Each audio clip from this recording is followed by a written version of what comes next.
semua masalah itu pasti ada time limit. Nggak ada masalah satupun yang tidak ada masa selesainya. Tidak mungkin guru matematika berkata gini, anak-anak hari ini kita ujian matematikanya sampai kapan? Sampai selama-lamanya. Semakin mudah soal, semakin cepat waktunya. Semakin sulit soal itu, semakin lama.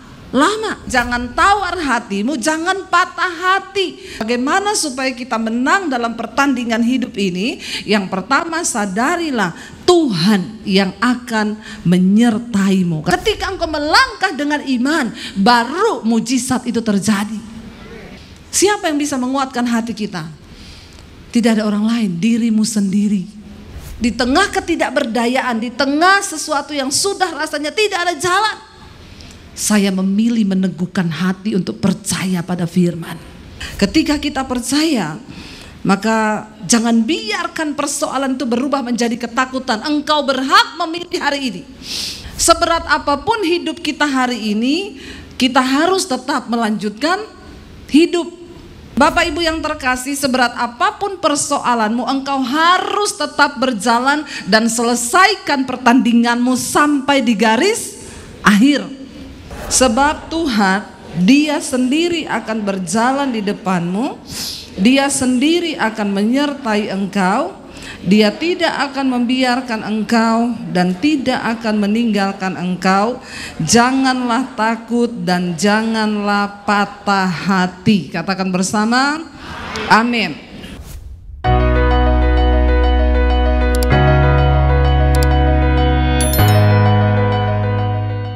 Terima kasih Tuhan buat segala kasih-Mu bagi kami.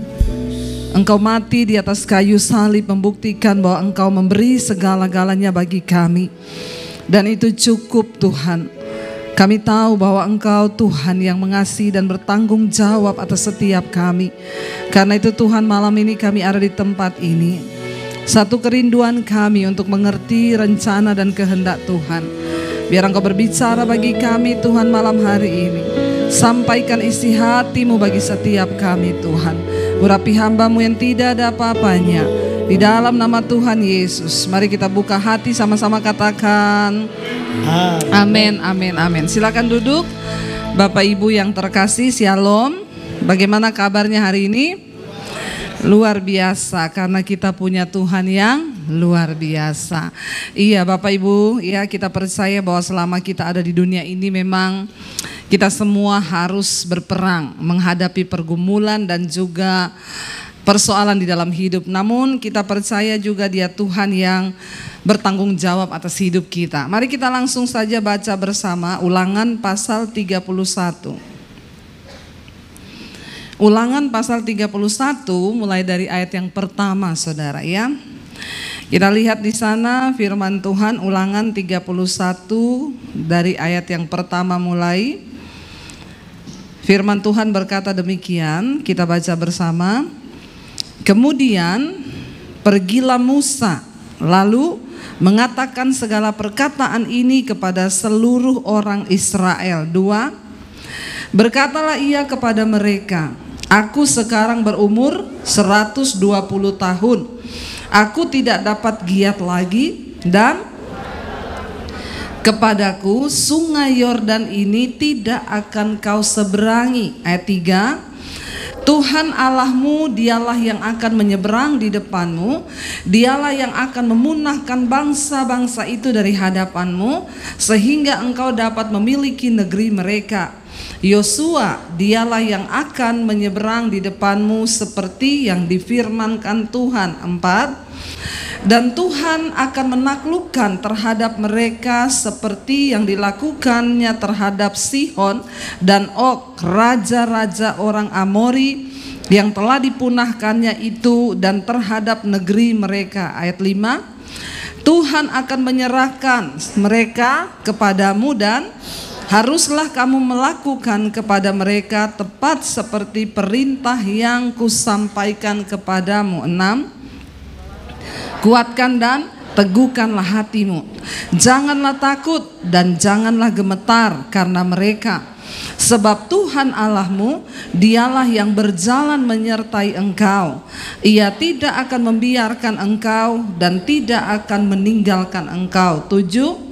Lalu Musa memanggil Yosua dan berkata kepadanya di depan seluruh orang Israel, kuatkan dan teguhkanlah hatimu, sebab engkau akan masuk bersama-sama dengan bangsa ini ke negeri yang dijanjikan Tuhan dengan sumpah kepada nenek moyang mereka untuk memberikannya kepada mereka, dan engkau akan memimpin mereka sampai mereka memilikinya. 8.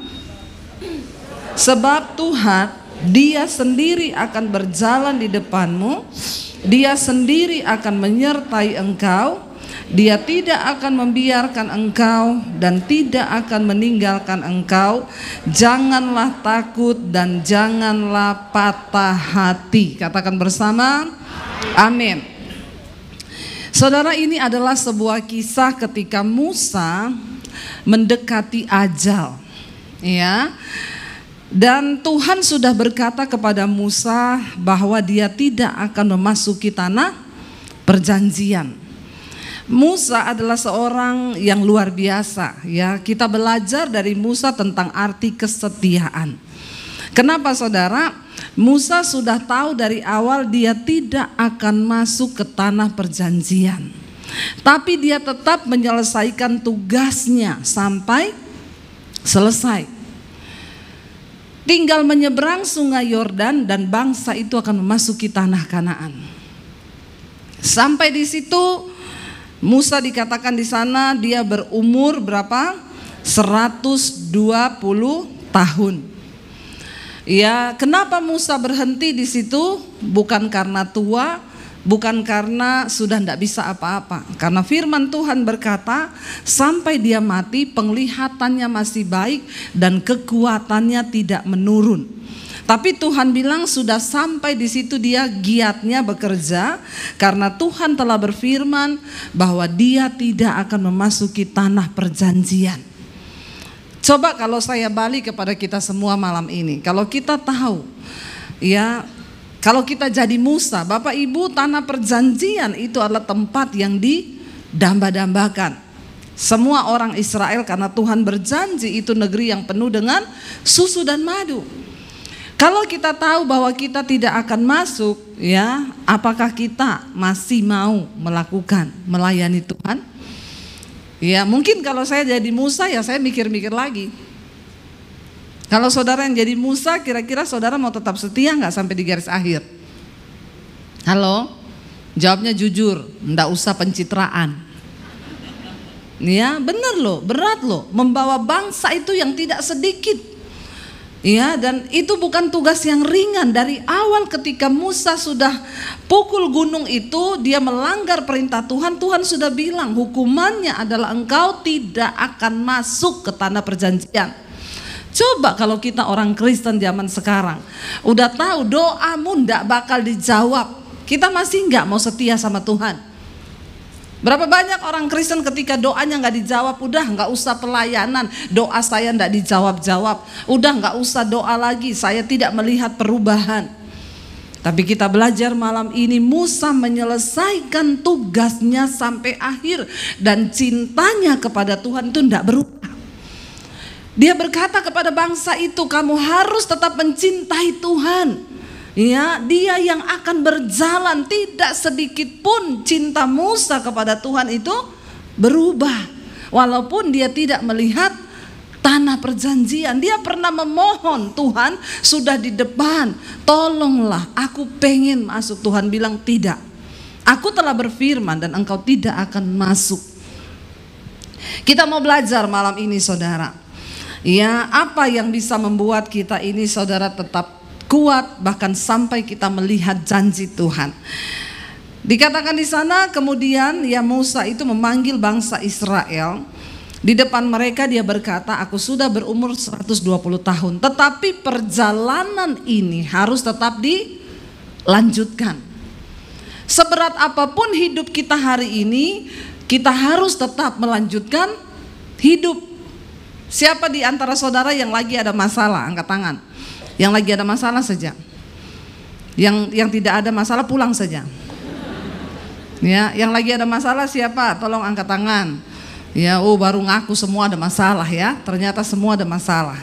Ya, saudara, sekalipun saudara ada masalah, saudara masih mau tetap hidup nggak? Yang mau tetap hidup angkat tangan.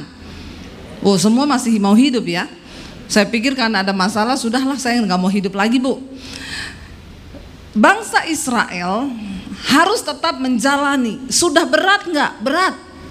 Mereka sudah melalui 40 tahun di padang gurun. Dan generasi pertama yang keluar dari Mesir sudah mati semua menjadi bangkai.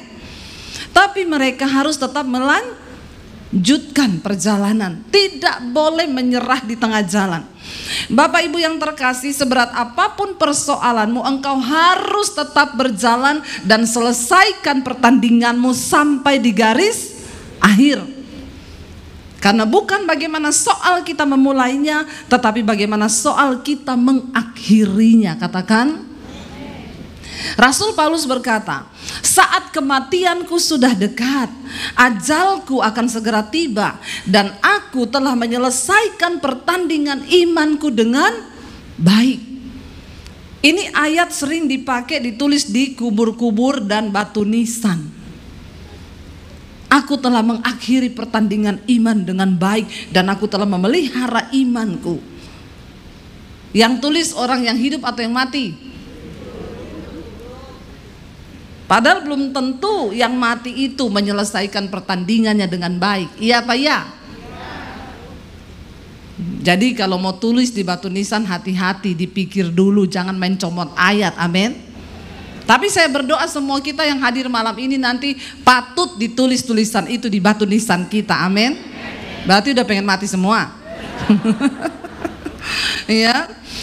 Ayo kita pastikan kita mengakhiri pertandingan iman kita dengan baik, sehingga kita bisa berpesan, kalau aku mati, tolong tulis di batu nisanku ayat ini bahwa aku telah mengakhiri pertandingan iman dengan baik dan mencapai garis akhir. Jangan hanya orang yang hidup yang tulis, yang mati padahal ya begitulah saudara, hidupnya nggak karu-karuan. Ya, akhirnya ditulis seperti itu, matinya tabrakan karena lagi mabok. Tulisannya aku telah mengakhiri pertandingan iman. Padahal lagi mabok saudara. Ya, hati-hati. Mari bukan soal bagaimana kita memulainya, tetapi bagaimana kita mengakhirinya. Di sana Musa katakan begini ya, dia akan segera mati, tapi Tuhan berpesan, kamu harus tetap menyeberangi sungai Yordan untuk memasuki tanah perjanjian. Lalu di sana dia katakan begini, Tuhan Allahmu, dialah yang akan menyeberang di depanmu, dialah yang akan memunahkan bangsa-bangsa itu dari hadapanmu, sehingga engkau dapat memiliki negeri mereka. Yosua, dialah yang akan menyeberang di depanmu seperti yang difirmankan Tuhan. Musa meyakinkan bangsa itu bahwa ingat, yang akan menyeberang di depanmu itu Tuhan sendiri yang akan menyertai engkau. Katakan amin. Bukan aku, bukan karena Yosua, tapi berulang-ulang kali dia berkata, dan ayat yang keempat, dan Tuhan akan melakukan terhadap mereka seperti yang dilakukannya terhadap Sihon dan Og, raja-raja orang Amori yang diserahkan ke tangan orang Israel, dibunuh oleh mereka, dan akhirnya mereka bisa lolos dari tangan orang Amori. Saudara, mari kita sadari malam ini bagaimana supaya kita menang dalam pertandingan hidup ini. Yang pertama, sadarilah Tuhan yang akan menyertaimu. Katakan, jangan cari pendeta. Ya, jangan cari Bapak Gembala, tapi cari Tuhan. Kenapa saudara? Ketika Yesus disalib kita masih merayakan Paskah ya. Ketika Yesus disalib, mahkamah agama, para imam-imam mencari alasan yang tepat agar mereka bisa menjatuhkan hukuman mati kepada Yesus. Bahkan tidak tanggung-tanggung didatangkan saksi-saksi palsu untuk memberatkan Yesus di depan mahkamah agama, supaya dia bisa diseret, digantung di kayu salib. Tapi Alkitab mencatat ternyata kesaksian dari para saksi palsu tidak cukup memberatkan untuk Yesus layak dihukum mati. Lalu bingung mahkamah agama dan para orang Farisi, imam-imam itu bagaimana supaya dia ini mati. Lalu ada satu orang yang berkata, bukankah dia ini yang berkata, aku akan merobohkan bait Allah dan membangunnya dalam waktu 3 hari.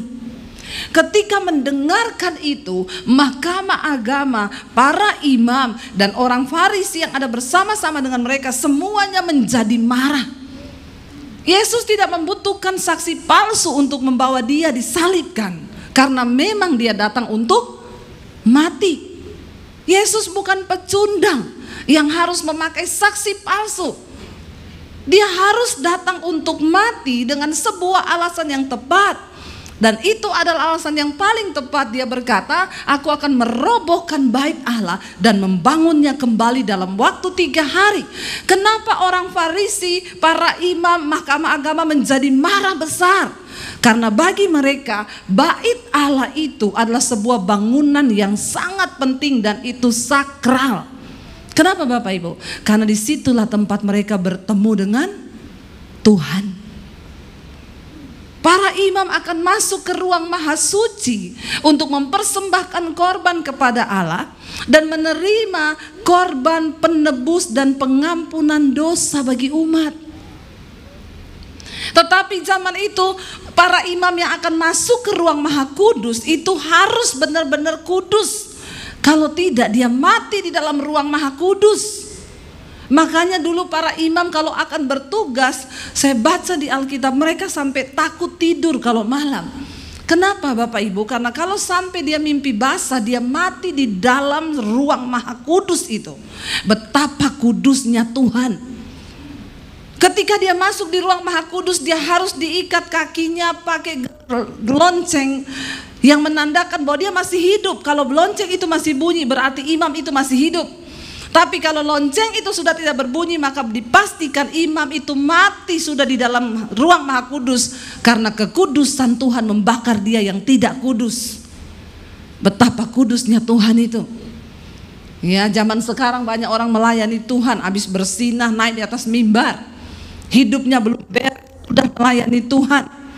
Ya, kalau kita belajar saudara, betapa luar biasa kekudusan Tuhan dan dia belum berubah, dia masih tetap sama Allah yang kudus yang harus kita hormati, katakan amin. Saudara, ketika Yesus mati, pemisah antara ruang maha kudus dengan ruang kudus halaman pelataran, Alkitab berkata itu tabir terbelah menjadi 2. Artinya apa? Tidak ada lagi pemisah antara umat itu dengan Bapa. Tidak perlu lagi imam masuk untuk mendamaikan dosa umat dan Allah. Semua kita mendapatkan hak istimewa untuk berjumpa dengan Tuhan secara pribadi. Tidak usah pakai perantara. Musa berkata bukan dia, bukan juga Yosua, tapi Tuhan sendiri yang akan membawa mereka masuk. Tuhan sendiri akan berperang melawan bangsa-bangsa itu. Mereka hanya tinggal berjalan saja. Apa yang bisa membuat kita menang menghadapi setiap pergumulan di hidup kita? Engkau harus taruh imanmu kepada Tuhan, bukan kepada pendeta, tetapi hanya kepada Tuhan yang sanggup menolong hidup kita. Katakan amin Bapak Ibu. Jangan mengandalkan manusia, jangan mengandalkan pendeta, jangan andalkan saudaramu yang kaya, jangan andalkan siapapun, tapi taruh harapanmu hanya kepada Tuhan. Bahkan jangan taruh harapanmu pada harta, karena itu semua bisa hilang. Tapi waktu kita taruh harapan kita kepada Tuhan, maka Dia sanggup melakukan sesuatu. Berharaplah hanya kepada Tuhan, jangan kepada yang lain. Saudara, Musa berkata dia sendiri akan berjalan di depanmu. Ya, Tuhan akan menyerahkan mereka kepadamu dan haruslah kamu melakukan kepada mereka tepat perintah yang kusampaikan kepadamu. Kuatkan dan teguhkanlah hatimu. Tidak mudah saudara.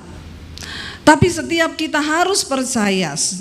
Yang kedua saudara, apa yang harus kita taruh di dalam hati kita, bahwa peperangan dalam hidup ini ya memang akan mungkin banyak masalah yang kita hadapi dalam hidup ini, peperangan ya, kita akan menghadapi pertempuran iman.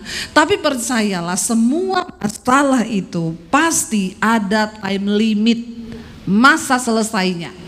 Katakan amin. Enggak ada masalah satupun yang tidak ada masa selesainya. Semua ada masa selesainya. Tidak mungkin guru matematika berkata gini, anak-anak hari ini kita ujian matematikanya sampai kapan? Sampai selama-lamanya. Ada? Enggak. Semakin mudah soal, semakin cepat waktunya. Semakin sulit soal itu, semakin lama. Kita yang sekolah dulu tahu ya, kalau bahasa Indonesia, hari ini kita ulangan bahasa Indonesia, waktunya hanya 30 menit karena mudah. Amin. Tapi begitu dibilang kita hari ini ulangan matematika, biasanya matematika berapa jam?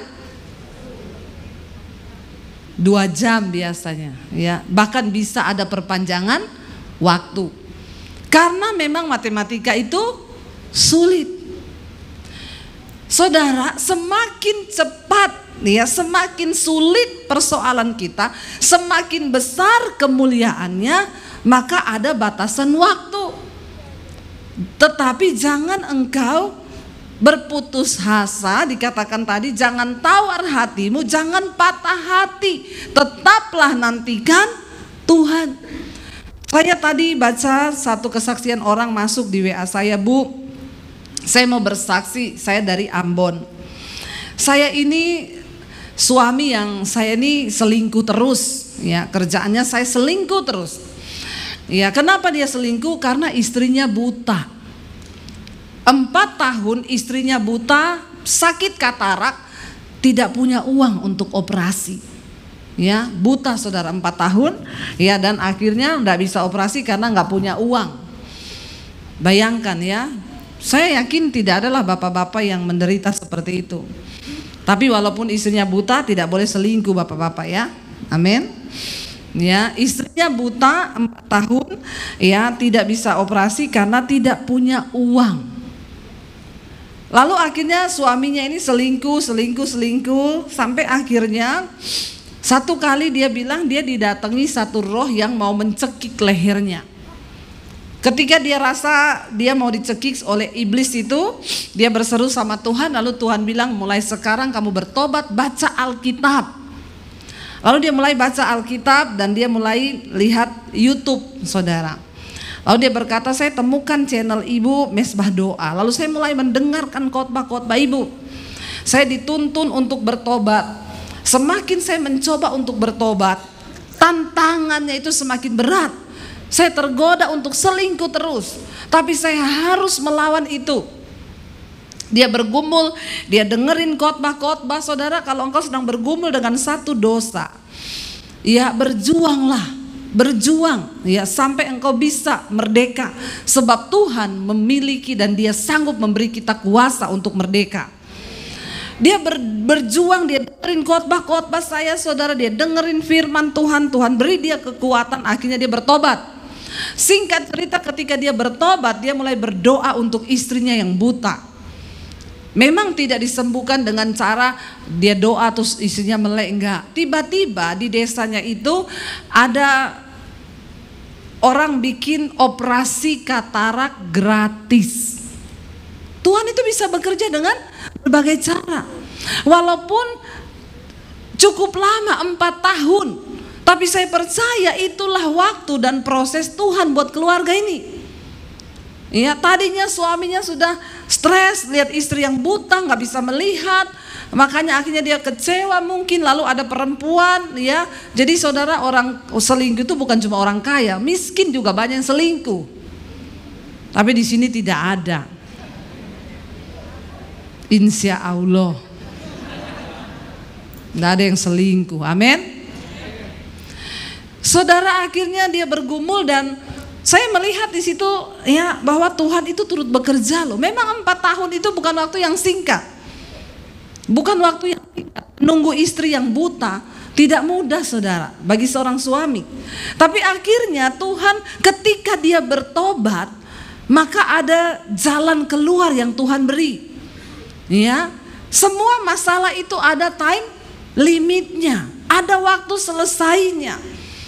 Dan Tuhan itu mau beresin satu persatu ketika kita juga mau dibenerin. Ketika suaminya ambil keputusan untuk bertobat, maka di situ kita melihat Tuhan berkata, Dia Allah yang turut bekerja dalam segala perkara untuk mendatangkan kebaikan. Ya, saya berdoa supaya suami-suami di sini menjadi suami-suami yang setia. Sekalipun istrimu sudah tidak mampu ya seperti itu, buta saudara, ya puji Tuhan dia mendengar suara Tuhan, dia bertobat dan sekarang dipulihkan istrinya. Dia bilang, Bu Debbie, terima kasih, saya mau bersaksi sekarang istriku sudah dapat melihat semua hanya karena anugerah Tuhan. Anugerah Tuhan loh, 4 tahun loh. Memang gak ada uang saudara, memang kasihan kalau orang itu di desa saudara ya, tidak gampang. Tapi Tuhan turut bekerja, ada time limit. Tidak ada masalah yang tidak ada batas waktunya. Tapi tetaplah setia, tetaplah percaya, jangan mundur, jangan tawar hati, jangan patah hati. Tetaplah berjalan, karena tujuan kita itu sampai pada tanah perjanjian. Jangan engkau berhenti di padang gurun, engkau jadi bangkai di situ. Amin. Teruslah berjalan. Mungkin engkau berkata, saya udah gak bisa berjalan, merangkak, merayap. Asal engkau sampai pada tujuan ilahi. Jangan pernah menyerah Bapak Ibu. Ya, seringkali kalau masalah itu terasa semakin rumit, biasanya itu sudah semakin dekat jawabannya. Kan seperti orang mau bersalin. Rasul Paulus bilang, penderitaan yang engkau hadapi itu ya kami ini merasa seperti orang yang sakit melahirkan. Makin sakit berarti makin dekat waktu untuk menanti kelahiran itu tiba. Ayo tetap berjuang, jangan menyerah di tengah jalan. Mungkin sekarang tapi makin parah Bu, enggak apa-apa. Banyak orang yang datang, Bu suamiku itu loh, makin saya berdoa makin parah kelakuannya. Doa terus, jangan menyerah. Tapi saya sudah gak kuat. Wah kamu gak kuat ya sudah, masuk lagi tuh bayi. Bener gak? Ya. Saya ingat dulu saya mau melahirkan tanggal 24 Desember. Ya, saya sakit perut anak yang pertama. 25 saya masuk rumah sakit. Suami saya bilang, aku ada pelayanan Natal. Ini gimana? Aku tunggu kamu melahirkan atau aku pergi pelayanan? Saya bilang kamu pergi saja pelayanan. Lah nanti kalau dia lahir, dia enggak tanya, papi mana? Terus waktu kamu enggak ada dia masuk lagi gitu? Enggak, saya bilang. Kalau dia lahir, kamu enggak ada pun tetap lahir dia. Amin. Nggak apa-apa, saya bilang pergi aja pelayanan. Ya saudara, jangan pernah menyerah. Semakin sakit, semakin dekat waktunya. Tunggu dan bersukacitalah. Kenapa? Responmu itu menentukan cepat atau lambat masalah itu dijawab. Kalau engkau berespon dengan benar, ya maka masalah itu akan segera Tuhan jawab. Tapi kalau engkau berespon tidak benar, jalanmu akan terputar lebih lama lagi di padang gurun. Karena itu percayalah bahwa setiap masalah itu ada time limitnya. Bilang kanan kirimu, masalahmu ada time limitnya. Ya, ada time limitnya. Ya, tidak selamanya. Tetaplah percaya, jangan menyerah bahwa Tuhan itu sanggup. Kuatkan hatimu dikatakan. Yang ketiga saudara, ya percaya bahwa semua itu tergantung kepada iman. Imanmu itu sampai di mana? Ketika Musa membawa bangsa Israel keluar dari Mesir, yang ada di depan mereka itu adalah laut. Ya, lalu Musa bertanya, Tuhan di depan laut, di belakang itu tentara Firaun. Apa yang harus dilakukan? Tuhan berkata, arahkan tongkatmu ke laut. Dan laut itu tiba-tiba terbelah dua menjadi jalan. Ketika mereka keluar dari Mesir, mereka belum cukup iman. Jadi Tuhan harus membelah laut menjadi jalan. Tapi ketika mereka sudah sampai di perbatasan sungai Yordan, sudah melewati 40 tahun di padang gurun, mereka sudah mengalami banyak mujizat, melihat pertolongan Tuhan, iman mereka sudah mulai bertumbuh. Sekarang mereka harus menyeberangi sungai Yordan. Tuhan memberi metode yang berbeda. Tuhan gak ngomong gini, Yosua, kamu arahkan tongkat atau kamu katakan kepada sungai Yordan terbelah. No. Ketika arus sungai Yordan itu sedang mengalir dengan deras, Tuhan bilang apa? Turun ke sungai itu. Mereka nggak protes, loh Tuhan, airnya nggak terbelah loh. Dulu kan Musa terbelah. Air sungai Yordan mengalir dengan deras. Tuhan bilang, para imam yang mengangkat tabut Allah, engkau turun duluan ke sungai Yordan itu. Mereka tidak membantah, itu arusnya deras. Metode Tuhan itu berubah sesuai dengan iman. Seringkali Tuhan gak bikin mujizat di depan. Seringkali ada sesuatu yang sulit di depan dan dia suruh terus engkau berjalan. Kenapa saudara? Ketika engkau melangkah dengan iman, baru mujizat itu terjadi. Mereka gak protes, Tuhan dulu Musa dibelah loh, sekarang airnya deras kita suruh turun. Akhirnya para imam pemegang tabut itu turun satu-satu. Waktu mereka turun, kaki mereka masuk ke dalam air. 2 orang turun, mulai sampai selutut, sampai ke dengkul, mulai sampai ke sini, sampai gini kok gak terbelah-belah. Ketika mereka empat-empatnya turun ke dalam air yang cukup dalam itu, Alkitab berkata terdengar derau air di sana itu berhenti. Tuhan menahan air yang mengalir dari hilir itu berhenti di tengah-tengah. Dan yang dari sini terputus, gak ada aliran. Mereka bisa berjalan di sungai Yordan yang kering dan tidak ada airnya. Katakan bersama, amin. Seringkali saudara terlihat sangat sulit di depan kita. Seringkali terlihat seolah tidak ada mujizat. Tapi Tuhan sedang menguji imanmu.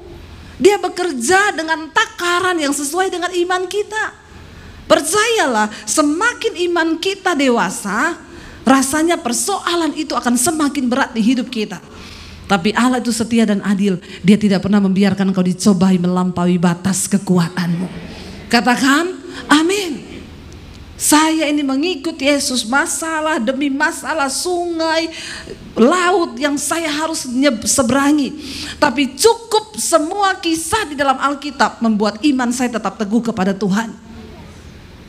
Bahkan di tengah kami mengalami situasi yang sulit, pandemi datang, tidak punya apa-apa, kami berpikir mau jual rumah. Saya cuma berkata, engkau baik Tuhan, engkau baik. Sekalipun rumah ini saya jual, engkau tetap baik Tuhan. Iblis ngomong, kenapa kamu bilang baik? Rumah yang tadinya ada sekarang mau dijual. Saya bilang, iblis dulu kita gak bisa jual apa-apa, sekarang ada yang bisa dijual. Tuhan itu baik. Jangan pernah beri alasan kepada iblis untuk dia bekerja sama dalam pikiranmu menuduh Tuhan itu tidak baik. Tetapkan dalam hati dan imanmu, Tuhan itu baik. Dan dia dapat melakukan segala cara yang di luar akal logika manusia. Kalau saya melihat hari ini hidup kami, bagaimana Tuhan melakukan perkara yang dahsyat, saya itu cuma bisa bilang, Tuhan engkau wow, engkau dahsyat Tuhan. Dan kenapa Tuhan mau saudara kita mengalami hal-hal yang sulit, supaya hidupmu menjadi kesaksian bagi banyak orang. Supaya saya tidak menjadi pendeta yang cuma katanya. Banyak pendeta bisa ngomong tapi hanya katanya. Dan firman itu tidak menjadi hidup bagi jemaat. Dia tidak mengalami. Ya, kita ketika berkata, saudara, ketika engkau tidak punya uang, mampukah engkau bersyukur? Apakah saudara pernah mengalami? Kalau saya ngomong begitu, saya tidak pernah mengalaminya, maka saya ini cuma pendeta kah? Katanya kayak orang buta nyanyi, pelangi-pelangi alangkah indahmu, katanya merah kuning hijau, katanya di langit yang biru, katanya karena dia tidak pernah melihat. Jangan jadi orang Kristen yang tidak pernah punya pengalaman pribadi dengan Tuhan. Karena imanmu akan lemah. Tapi semakin engkau mengalami masalah dan tantangan, Tuhan akan membawa engkau kepada pengalaman demi pengalaman iman yang luar biasa. Sehingga engkau bisa bersaksi, aku punya Tuhan yang hebat. Amin. Bagaimana engkau bisa berkata Tuhan hebat kalau engkau gak pernah mengalami? Benar gak saudara? Saya sering dengar jemaat saudara, kalau dengar ada pendeta ngomong, saudara, engkau pasti kuat walaupun engkau tidak punya uang. Ya, tapi dia bilang gini, itu pendeta gak pernah rasa loh gak pernah punya uang. Loh, kita harus mengalami Tuhan. Hari ini ketika engkau sedang mengalami persoalan, makanya semua kita harus diproses. Ketika engkau selesai diproses dalam hal daging, engkau naik level diproses dalam hal uang, engkau naik diproses dalam hal harga diri. Semua kita harus diproses. Kalau kita bisa melewati satu demi satu, kita bisa melewati sungai, kita bisa melewati laut, kita bisa melewati dan kita melihat mujizat Tuhan. Bukankah perjalanan hidup kita ini dilambangkan seperti bangsa Israel? Banyak kesulitan di padang gurun, tapi bersama dengan Tuhan kita bisa setapak demi setapak melangkah sampai kepada janji Tuhan. Itu yang Tuhan mau, Bapak Ibu. Ya, imanmu itu akan menentukan mujizat yang akan engkau terima, ya. Ketika engkau punya iman, maka Tuhan itu juga turut bekerja dalam segala sesuatu. Saya dikirimi kesaksian jemaat Mesbah Doa, Ibu, saya mau bersaksi, ya. Saya tuh bersyukur saudara. Ya, puluhan ribu kesaksian yang masuk di handphone saya ini. Ya, ternyata firman Tuhan itu tidak sia-sia. Semuanya berbuah. Jadi ada satu orang ibu, dia itu pernah konseling sama saya tahun lalu, tapi nggak pernah saya balas karena memang yang masuk ini puluhan ribu di HP saya. Tapi puji Tuhan, tidak saya balas tuh, saya percaya ada rencana Tuhan. Dia sudah ketik ke sini, sudah plong mungkin hatinya. Seringkali memang Tuhan tidak izinkan saya membalas. Kenapa? Supaya jemaat itu mencari Tuhan sendiri. Sudah cukup firman yang saya beritakan, tidak usah lagi konseling sama saya, amin. Jangan berat-beratkan lagi hidup saya. Saya ini siaran pagi, siang, malam, pagi, siang, malam. Mau kemanapun di hotel saya syuting, masih lagi mau konseling sama saya. Konselingnya masalahnya itu saja. Sebenarnya sudah ada jawabannya di firman Tuhan, amin apa amin. Tapi jemaat itu alay lebay. Ya, sukanya konseling. Ya, baca aja itu firman. Ya, apalagi marah, ibu ndak balas-balas WA saya, pendeta macam apa? Pret. Ya, makanya saya tidak cocok jadi gembala, saudara. Ya, menghadapi ini jemaat umat Tuhan yang manjanya setengah mati, maunya dirawat, maunya digini. Kenapa ndak dibalas? Kenapa ndak diangkat teleponnya? Ya, ada lagi, ibu tolong dijelaskan. Kita ini nggak boleh begini, ayatnya di mana? Saya dalam hati saya ini jemaat ya minta ampun ya, kalau ditanggapi satu-satu, sudah kita nggak jadi pelayanan, nanggapi jemaat tiap hari. Saya selalu bilang, dengerin khotbah-khotbah saya. Lalu ibu itu, dia WA saya itu sudah dari tahun lalu. Dia bilang gini, ibu, saya itu dengan suami kami bersyukur kami mengalami pertobatan. Sejak kami mendengarkan khotbah-khotbah ibu, ya kami dijamah Tuhan, hidup kami berubah dan kami mengalami Tuhan secara pribadi, dia bilang. Jadi suami saya ini begini Bu, dulu dia itu bekerja sebagai pimpro. Ya, pimpinan proyek di perusahaan. Setiap kali ada proyek suami saya diangkat sebagai pimpro. Dan jujur Bu, menjadi pimpro itu yang dituntut adalah ketidakjujuran. Kita mau jujur enggak boleh sama bos. Kamu harus bikin laporan palsu, bikin pengeluaran palsu, bikin ini palsu. Dan selama ini suamiku menikmati karena dia dapat bayaran besar. Tapi ketika kami bertumbuh mendengarkan khotbah-khotbah yang ibu sampaikan, kami tahu yang Tuhan tuntut dari hidup kami adalah kekudusan dan kebenaran. Lalu akhirnya suami saya hatinya mulai berubah. Dia bilang kepada istrinya, aduh kita ini melakukan tidak benar loh. Jadi bagaimana ini? Sebentar lagi ini ada proyek. Dan saya pasti ditunjuk lagi sebagai pimpro. Lalu ketika dia dipanggil sama bosnya, benar dia ditunjuk sebagai pimpro.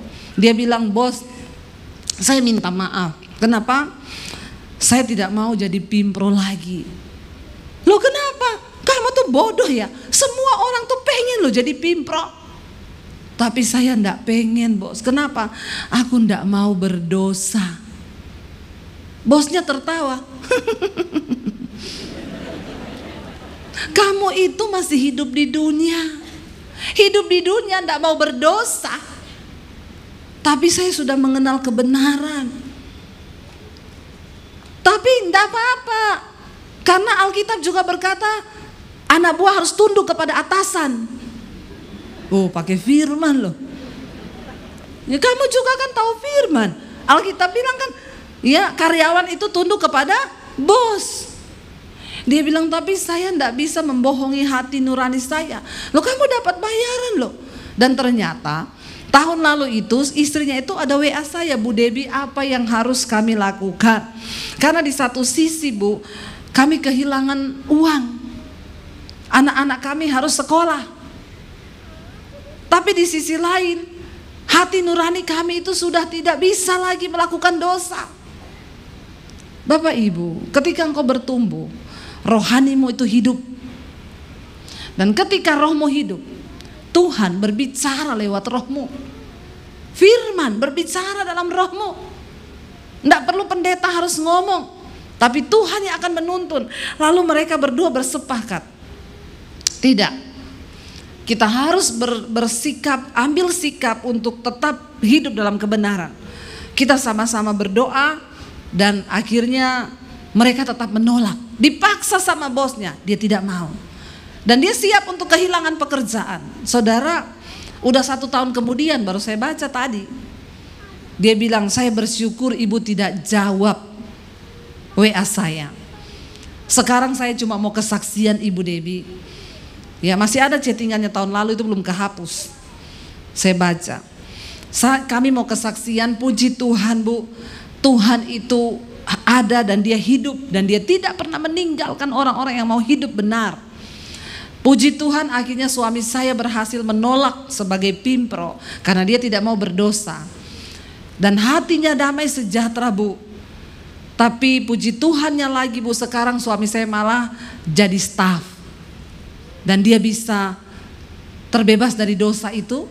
Dia tidak disuruh bikin mar'ap palsu, laporan palsu. Dan kami hidup memang tidak dapat tunjangan dari pimpro yang lebih besar dulu. Tapi damai sejahtera kami tidak dapat dibeli dengan uang. Dan Tuhan ajaib, dia mencukupi segala kebutuhan kami. Dan kami hidup dalam damai sejahtera. Bapak Ibu, ya, kita lihat di sini bahwa ya, lakukan sesuatu ketika engkau sedang ada dalam tantangan. Seringkali tantangan yang terjadi itu Tuhan izinkan untuk melihat sikap hati kita. Apakah kita mau sungguh-sungguh tetap dalam kebenaran, atau kita tergiur dengan hal-hal yang berbau dosa?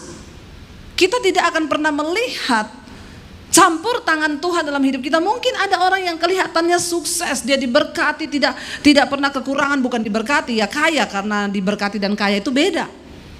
Ada orang kaya tapi itu bukan berkat Tuhan, karena setan bisa beri kekayaan. Tapi berkat yang dari Tuhan itu ada damai sejahtera. Ya, dan tujuan Tuhan adalah membawa kita, memindahkan bangsa Israel itu dari Mesir, tempat perjanjian, masuk ke tempat perbudakan, masuk ke tanah perjanjian, di mana mereka bisa menikmati damai sejahtera yang dari Tuhan. Di Mesir mereka tidak kekurangan apapun. Di Mesir mereka makan daging enak. Makanya ketika di padang gurun mereka marah-marah. Kenapa Musa engkau bawa kami ke sini? Lebih baik kami di Mesir, di sana kami makan daging, kami makan apa, puas semuanya. Walaupun kami diperbudak. Tuhan tidak mau saudara engkau cuma menjadi kaya. Tapi Tuhan mau engkau diberkati. Kenapa? Karena kaya saja belum tentu diberkati. Kaya saja tidak mampu membawa damai sejahtera. Tapi orang yang diberkati karena dia hidup dalam kebenaran, hidupmu disertai damai sejahtera. Dan itulah hal kerajaan sorga. Tuhan mau kita hidup dalam sorga walaupun kita masih di bumi. Ada kebenaran, damai sejahtera dan sukacita yang dari Tuhan. Katakan amin. Ya, jangan tertipu dengan dunia ini. Ya, mari kita sama-sama mau berubah, tanya pada Tuhan apa yang Tuhan mau bentuk, apa yang Tuhan mau rubah dari hidup kami. Dan yang terakhir saudara, jangan engkau biarkan keteganganmu, persoalanmu itu berubah menjadi ketakutan. Masalah tetap masalah, tapi ketakutan itu kita yang undang. Masalah itu semua orang akan alami, tapi responmu engkau menjadikan itu sebagai ketakutan atau intimidasi, itu adalah pilihanmu. Makin stres kita, Alkitab berkata dengan kekhawatiranmu, dengan ketakutanmu, engkau tidak bisa mengubah apapun di hidupmu. Jadi daripada saudara khawatir, lebih baik belajar percaya, bernyanyi, dan teguhkan imanmu kepada Tuhan. Amin. Sama-sama kan? Kita mau marah-marah, kita mau khawatir, kita mau takut, sama aja kan? Tidak ada yang berubah kan?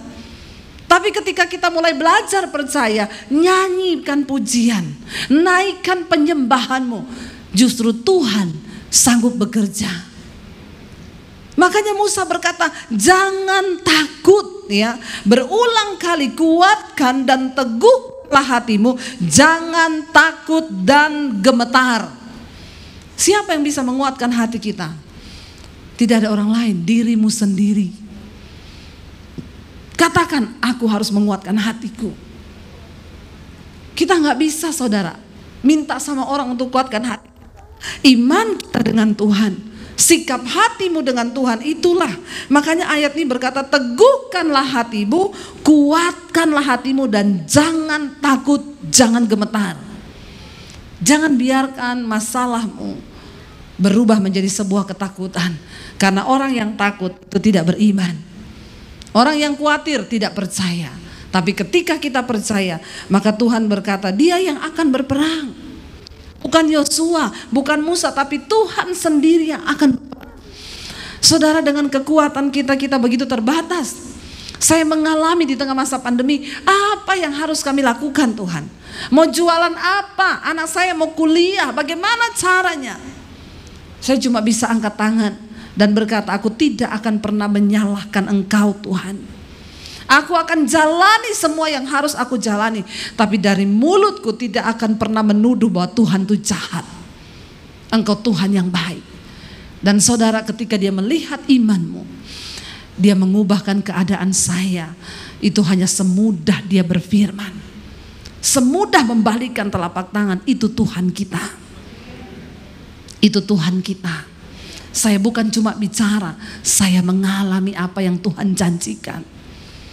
Di tengah ketidakberdayaan, di tengah sesuatu yang sudah rasanya tidak ada jalan, saya memilih meneguhkan hati untuk percaya pada firman. Setiap hari saya berusaha nyanyi, saya berusaha teguhkan hati saya. Di tengah badai, di tengah persoalan, kami tetap melayani. Jangan pernah mundur, aku tetap percaya bahwa Tuhan yang sanggup. Jangan tinggalkan iman. Di tengah pergumulan yang datang, di tengah pandemi itu, saya ingat lagu kesayangan saya, kau kuatkan, aku bertahan, kau harapan dalam kesesakan. Kau buktikan kesetiaanmu Tuhan, Engkau Allah Immanuel. Iblis ngomong menghibur diri. Mana Allah Immanuel? Habis ini kau jual rumah. Saya ngomong, kau kuatkan, aku bertahan, walau dengan air mata yang bercucuran. Saya bilang, aku tidak akan izinkan engkau iblis melemahkan imanku. Tuhan yang menguatkan aku dengan bercucuran air mata saudara. Dan ketika dia lihat imanmu teguh, tidak tergoyahkan, maka cepat atau lambat pertolongan itu akan datang. Dia Tuhan yang tidak pernah berdusta. Dia Allah yang berkata ya dan amin. Dia Tuhan yang tidak pernah berbohong. Jangan pernah engkau ragukan janji Tuhan. Dia yang berjanji engkau akan memasuki tanah itu. Apakah engkau percaya? Apakah kita mau percaya kepada Tuhan bahwa dia Allah yang sanggup saudara? Ketika kita percaya, maka jangan biarkan persoalan itu berubah menjadi ketakutan. Engkau berhak memilih hari ini. Apakah engkau akan jadi khawatir dan takut? Atau engkau berkata, Tuhan aku memilih untuk tetap percaya. Malam ini saya mau minta suami saya untuk bisa ngiringi. Kita mau menyembah Tuhan Bapak Ibu. Ya, kita percaya bahwa ya Dia Tuhan yang sanggup. Jangan biarkan keadaanmu, jangan biarkan masalahmu, jangan biarkan tekanan hidupmu ya membiarkan engkau menjadi takut, membiarkan engkau menjadi lemah. Tapi biar malam hari ini kita mau teguhkan hati dan iman kita. Kita mau berkata kepada Tuhan, kami tahu dan percaya Engkau sanggup Tuhan, Engkau mampu Tuhan. Biar kita mau berkata di hadapan Tuhan bahwa hanya Dia yang bisa mengubah segala keadaan kita Bapak Ibu. Mari kita bangkit berdiri bersama malam ini.